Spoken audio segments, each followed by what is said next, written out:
नमस्कार दोस्तों, आप सब लोगों का स्वागत है एक और लर्निंग वीडियो के अंदर।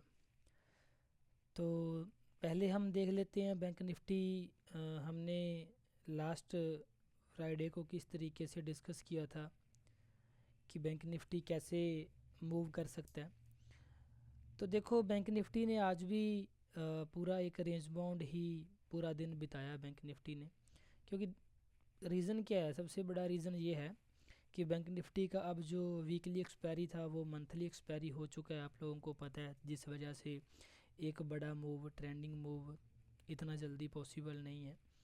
अब देखो, अगर बैंक निफ्टी के अंदर आपने नेक्स्ट जो ट्रेड करना है वो किस तरीके से करना है।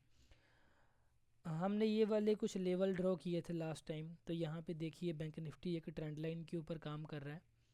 इस ट्रेंड लाइन के अकॉर्डिंग ही बैंक निफ्टी ने आज भी सपोर्ट लिया और वहाँ से ऊपर की साइड मूव किया है। यहाँ पे जो लेवल हमें पहले भी डिस्कस काफ़ी बार कर चुके हैं, 50,000 का जो लेवल है वो बहुत ही इंपॉर्टेंट लेवल है, उसको ब्रेक नहीं किया बैंक निफ्टी ने।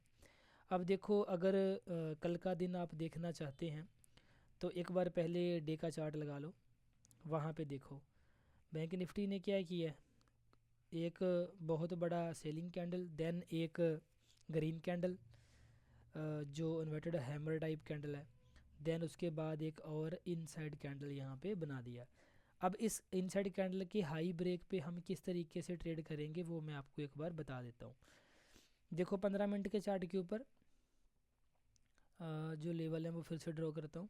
15 मिनट के चार्ट के ऊपर क्या होगा, अगर बैंक निफ्टी कल के दिन आप लोगों को 450 के ऊपर, अगर 50,450 के ऊपर एक बार निकलता दिखाई देता है तो बैंक निफ्टी के अंदर एक, मैं कोई बहुत बड़ा मूव नहीं बोलूँगा, लेकिन बैंक निफ्टी के अंदर क्या होगा, एक ये रेजिस्टेंस तक का लेवल आपको टच होता हुआ दिखाई दे सकता है। क्योंकि यहाँ पे कैच नहीं है, ये जो हाई बना है इसके आसपास बहुत सारे लोगों ने अपना एसएल लगाया होगा। तो यहाँ पे जैसे अगर ये एसएल हिट होता है 50,450 और 60 के ऊपर, ऐसे ही 5 मिनट का कैंडल क्लोज करता है, तो यहाँ पे आपको 100 से लेके 150 पॉइंट का एक अच्छा मूव आपको देखने को मिल सकता है। और वो मूव देन उसके बाद कंटिन्यू बाइंग आएगी, सेलिंग आएगी, वो रेजिस्टेंस के आसपास जाने के बाद ही आपको पता चलेगा। क्योंकि छोटे टाइम फ्रेम पे 5 मिनट पे देखो, अगर यहाँ पे आ जाता है तो इस लेवल के अंदर आने के बाद बैंक निफ्टी कैसे मूव कर रहा है वो आपको देखना पड़ेगा। यहाँ पे अगर पहुँच जाता है तो एक बार ये वाला मूव आप पकड़ सकते हैं। लेकिन अगर बैंक निफ्टी, मेरे को तो इतना लग नहीं रहा कि बैंक निफ्टी को बहुत बड़ा गैप अप या गैप डाउन खुलेगा, लेकिन अगर छोटा मोटा गैप अप खुलता है, 450 के ऊपर खुलता है, पहली कैंडल को देखते हुए आप लोगों ने यहाँ पे अगर ग्रीन कैंडल बनता है 5 मिनट का तो आप कॉल साइड जा सकते हैं। आपको यहाँ पे 100 से लेकर 150 पॉइंट का एक अच्छा मूव देखने को मिल जाएगा। लेकिन अगर बैंक निफ्टी इस ट्रेंड लाइन के आसपास खुलता है तो यहाँ पे आपने ध्यान रखना, अगर यहाँ पे आपको कोई बुलिश कैंडल मिलती है तो आज का जो डे हाई है वहाँ तक का आप टारगेट अचीव कर सकते हैं आसानी से। आप यहाँ पे अपने अच्छे प्रॉफिट निकाल सकते हैं, क्योंकि ट्रेंड लाइन के आसपास बायर एक बार कोशिश करेंगे कि बैंक निफ्टी को हम ऊपर निकालें। अगर यहाँ पे आपको बैंक निफ्टी मिलता है, यहाँ पे एक बार आप कॉल ट्राई कर सकते हैं, ज़रूर आपको करना चाहिए। लेकिन अगर ट्रेंड लाइन ब्रेक हो जाता है और नीचे की साइड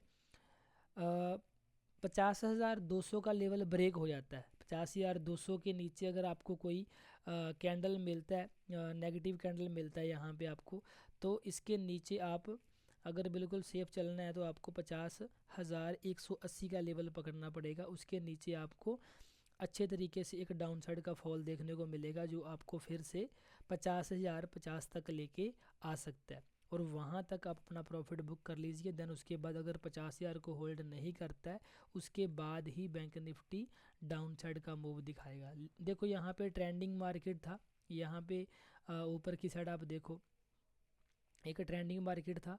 ट्रेंडिंग मार्केट के अंदर क्या है, देन उसके बाद वोलेटाइल हुआ, यहाँ पे ऊपर का भी मूव आया, नीचे का भी मूव आया, लेकिन अब साइडवेज हो चुका बैंक निफ्टी। अब साइडवेज के बाद अगर बैंक निफ्टी कल भी यहाँ पे टाइम बता देता है 1-2 दिन और, तो फिर तो एक बहुत ही अच्छा मूव अप और डाउन साइड देखने को मिलेगा। लेकिन अगर कल ही बैंक निफ्टी ने इसको ब्रेक कर दिया तो बहुत बड़ा मूव तो नहीं मिलेगा, लेकिन आपको एक 100 से लेकर 150 पॉइंट का आपको मूव मिल सकता है, जो आपको अगर प्रॉफिट बुकिंग करने का मैं लेवल बताऊं तो 700 के आसपास आपको, 650 से लेके 700 के बीच में आपको एक बार प्रॉफिट बुक कर लेना चाहिए, अगर यहाँ पे 450 का लेवल ऊपर की साइड निकालता है तो इस तरीके से आप लोग भी यहाँ पे ट्रेड कर सकते हैं, कोई बहुत बड़ा व्यू नहीं है। तो देखो, क्योंकि बैंक निफ्टी के अंदर बिग मूव तभी आएगा, आप लोगों को पता है, अगर जो पोजीशन बनी है उनका एसएल होगा तभी तो बिग मूव आएगा। लेकिन अगर बैंक निफ्टी का जब एक्सपायरी वीकली था तो बहुत बड़े बड़े मूव देखने को मिल रहे थे, अब मंथली एक्सपायरी है तो उसके अंदर क्या होगा, अगर पोजीशन कट नहीं होगी तो आप लोगों को पता है कि अच्छा मूव आना एक इतना आसान सेलर मूव नहीं आने देंगे, सेल अपना वो पोजीशन को सेल करके रखेंगे। क्योंकि जिन लोगों ने दूर का अगर कॉल शॉर्ट या पुट शॉर्ट किया हुआ है, जब तक उनका सेल नहीं होगा वो मार्केट से बाहर नहीं जाएंगे, जब तक वो मार्केट से बाहर नहीं जाएंगे तब तक आप लोगों को अच्छा एक मूव देखने को मिलेगा नहीं। तो इस तरीके से आप लोगों को ये बहुत ही ध्यान देने वाली बात है कि बैंक निफ्टी का जो एक्सपायरी है वो मंथली है, तो वहाँ पे मूव जितना आपको मिलता है, 100 पॉइंट 150 पॉइंट का मूव मिलता है, तो उसको एक बार आप कवर कीजिए, प्रॉफिट बुकिंग कीजिए। देन उसके बाद साइडवेज जाने के बाद कोई फिर से ब्रेकआउट या ब्रेकडाउन आता है, वहाँ पे फिर से एंट्री बनाइए, क्योंकि जल्दबाजी करने से यहाँ पे आप प्रॉफिट होने वाला नहीं है। ऐसे ही डेली लर्निंग वीडियो देखने के लिए, सीखने के लिए आप भी हमारे चैनल को फॉलो कर सकते हैं। Thank you so much.